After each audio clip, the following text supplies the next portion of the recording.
Hello everyone, Lanae Gee's here again, okay? And it is Super Bowl weekend. South Florida is swimming with all these beautiful, strong, big, strong men. Did I say strong twice? Because they're strong. Strong, beautiful men. Okay, now, can you imagine all these men swimming around us like locusts this weekend? And a pity I have to work. So I'm already drinking in advance because I'm sad that I can spend the whole day looking at those men, right? Oh my gosh. But I still have time for a date on Saturday night, right? I may not be a perfect 100% at the dating, but I will try, right? Today I'm talking about dating these men with no expectations.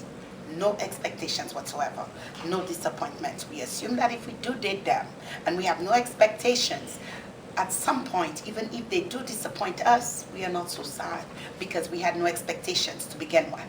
I heard this from an episode of Becker, Ted Danson, and he said he has no expectations with his dates, which is exactly what I have used as my code or as my moral or the whole rule of dating in this era, because I believe if one's expectation is low, then his or her disappointments are actually minimized. Though this theory feels empty, but how else can we avoid having a jerk with a pin sticking in our inflated balloons is the only way we can have a relationship, right? Guess what? Do we have energy?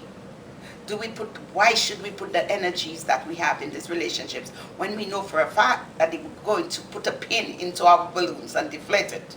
Doesn't it feel though that due to the scarcity of these great prospects of men that we want, we have all settled for the best out of the lot, the very best, who is not so good to begin with, but we settled. After so many disappointments, it's now a defense mechanism for me. I once read a funny quote which says, they are all just the same. Just grab one and learn to live with your choice. I have done the grabbing bit. And I've learned the learning to live with him bit. But to be honest with you, I was extremely lonely, unhappy and craving love anyway. Unfortunately, if I'm going to live with anything, it has to be a head over heels in love person that I'm in love with. If not, thank you. I can do bad by myself, I'm sure of that. Who else out there is actually doing a pros and cons list in choosing a guy to date? Who else? Is it just me? Because I know I do. If it is wrong of me to still have wants, hopes, or is it just wrong of me to have hopes, wants, and needs? I do have them. I do have dreams. I want the man that I want and love to love me the same way. If not, let it go. Again, because of the scarcity of good single prospects, we have conditioned our minds to have no expectations. We think that whoever we want is never going to come because, God forbid, his mother died before she gave birth to him, right? That's what we're thinking. I have heard of instances where the Prince Charming did come, but the possibilities are so rare. How many of us will actually get to meet our Prince Charming? So because of that, let's continue with that no expectation rule. Ladies over 40, we also have the fears that if we do meet our Prince Charming, we live with three major fears: death, impotence, and the possibility of a chronic illness. Now please, don't be naive. I have seen men in their 20s, 30s, 40s who still had erectile dysfunction, right? So we don't only expect men over 50 with erectile dysfunction. And we have means of fixing this problem, don't we, girls? Yes, we can find ways around this problem, so this is not an issue. Now, this is the reason why some of us decide to date much younger, because we don't want to deal with the fact that we may end up losing the person we do meet after this late stage, and then we still end up losing them, or start taking care of them for the rest of their lives. It goes both ways. You can't be selfish when you think of it in this way. Kobe is dead at 41 years old. There is no guarantee in life, guys. What Kobe's death did was taught me how to look past my ego, reach out to my loved ones. Does that mean it was worthy? No. Some people you just need to leave alone and let go, because regardless of what you do, they're still going to hurt you. Okay, so move on from these, okay, as much as you can. Okay, did they deserve to have our love and attention? No, some people you just need to leave them for karma. Let karma deal with them and just enjoy your life. I don't know about you, but I have dated great guys. I can think of a few right now. I've dated great guys. I have dated broke ones, rude ones, mean and inconsiderate ones, and those who take me for granted, period. Because in the back of their minds, they seem to think that I have no time to, they have no time, well, not me. Like, I'll always be there if I love them. If I love them, where else will I go? And they do that with us all the time, that if they feel like we're in love with them, why should they bother doing anything to keep us? Because they know once we love them, we're not going to go anywhere, okay? So I've rationalized this behavior as a manufacturing flaw, okay? And to deal with that again, I have adopted the no expectations and no disappointment rules. The only way to survive, okay? With those of us, or those of you who are happily married and settling a whole lot just to be married, because society demands that the attachment of husbands and wives, they measure us, or it's a measure of success for us. And some of you do go with it. Or to stay together because you're petrified of starting over, or sticking to the evils that you know because you don't want to start over. And you stay together for the kids, waiting for the kids to grow up, or you don't want to die alone. Take it from me. I have been a nurse for 2 decades, and I have yet to hear somebody say, oh, you're tired? Can I come with you? Nobody says that. They'll cry, but they never say, can I come with you? So people do die alone. But I am not against marriage, period. I am not against marriages. I am far from it, okay? I believe in happily ever after. And I have had my dream weddings. And I will still marry again if Nazave, the guy from my book, popped himself off the pages of my book and manifest himself as a human. Obviously, I'll marry the idiot. Okay? I will marry him before he says the word will. Now, if you're married to President Obama, Beyonce, Rihanna, because I'm going both ways right here, Denzel Washington, Michael Jordan, or LeBron James, Idris Elba, that was my last guy before he left me and married some girl, Keanu Reeves, or the guy who won this lottery last night in Florida. Why couldn't it have been me? I did buy a lottery ticket. The nerve! I beg you, stay please. Hold on until he or she dies. Don't leave this money behind and try and work 3 jobs to make ends meet. That's stupid. Okay? I'm talking to the rest of us with individuals who are contributing nothing to our lives. Nothing. No support emotionally, physically, chronologically, financially, psychologically, spiritually. They have nothing to give us but sex. Nothing. But they still want us to be submissive to them. Treat them like kings and grovel at their feet for their attention when we pay all our bills. Why should we do that? If we're paying all our bills, why should we be running around still trying to make you the head of the house when you're providing nothing? And we have to work 2-3 jobs just to make ends meet. Why should we do that? Okay? Now, if sex is all he's offering you, honey, you're still alone. Very alone. Okay? Adopt this expectation rule, the no expectation rule. Enjoy the sex. Preserve your heart. Use time for self-growth, self-improvement. Know your worth. Maintain your standards. Build your value and be the best version of yourself for the right person. If it comes, it comes. If it doesn't, you are the best version of yourself, right?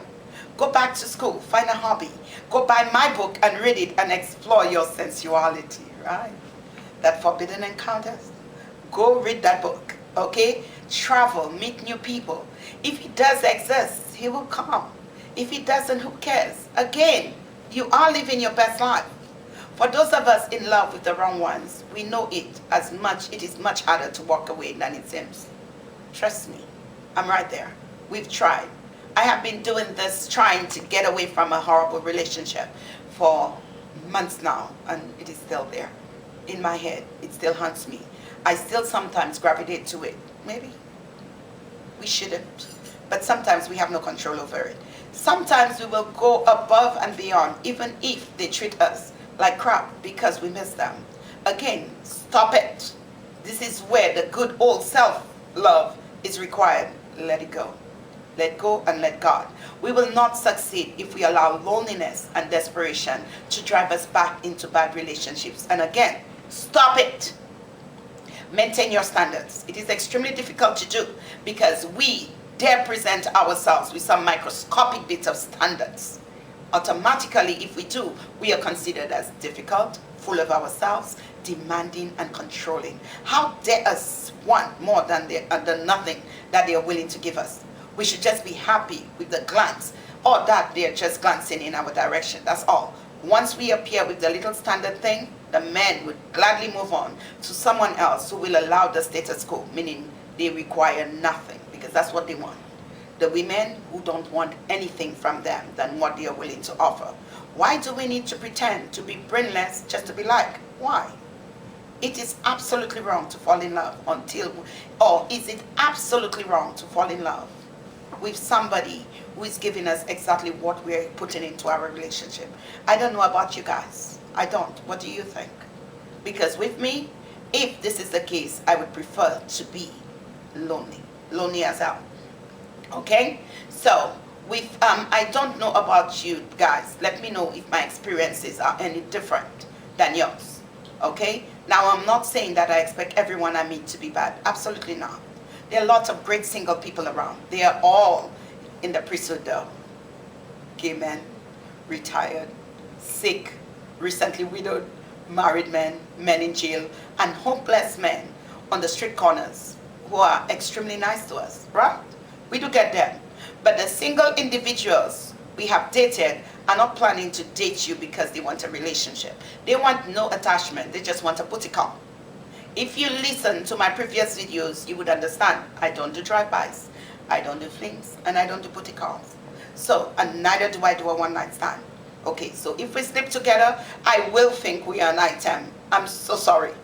Oh, they do hate that. When you actually think that you're in a relationship with them, when they are not in a relationship with you, they were just planning to hit it and quit it. Right? That's the word you all use now. Hit it and quit it. I don't do no hit and quit it. Thank you. Nothing makes a man over 40 disappear faster than you thinking that they are your man just because you had the nerve to sleep with them. What were you thinking? They were not planning to remember your name afterwards. Even if they spent months trying to be with you, it's all a game to them. They prefer the chase. It makes them feel like they are men. They captured the animal in the wild, shot it dead, then move along to the next victim. It's a cycle. The only way we can break this cycle is to cut it off. And the only way we could do this is to maintain some form of standards. Deep down, I know love exists. Yes, it does. It does exist. I have friends who are madly in love. The love conquering all, it kind of love part. I know people who are in there. I can love to the point where my days are controlled by my love for you or by the sound of your voice. I can do that. Okay? I can love where I miss you the minute I am away from your arms or I hang up the phone. I want the love that weakens my knees with kisses. I want to feel butterflies with every touch. I want his voice to melt me, and I want to love him like he's the air that I breathe, and where a mere fight with him will cripple me. I want to grow old with him, although I will be 40 years old forever, just like Blanche from the Golden Girls. What I want doesn't matter anymore if our grown men believe that a ratio of men is 50-1, right? Why should they put in an effort or change anything about themselves when a lonely, desperate woman will come along, buy them, marry them, and take them or take care of them with no expectations? Why should they take care of us or take us on when we are so difficult to, we have needs and we want them to change, or we want them, although guys, take it from me, you can't change a man. If you can't live with his faults, move on, find somebody else, because he's not going to change for you. He will only change when he feels like he needs to change. If you're trying to change him to fit into your mold, he's not going to change. So just live with the flaws that you can live with. Those you can't live with, let it go, okay? We now live in a world where everything for us is instant gratification with minimal effort, okay? So we are asking, should we lower our standards more than we already do, or hope for an influx of mature grown men to appear like manna from the sky like they are in Florida this weekend for the Super Bowl?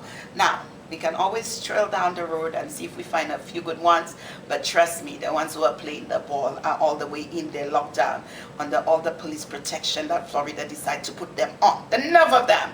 Now, thanks for watching my video. I know this one was a bit long. I still want you to subscribe to my channel. Remember, buy my book, and I would say, mwah, enjoy your weekend.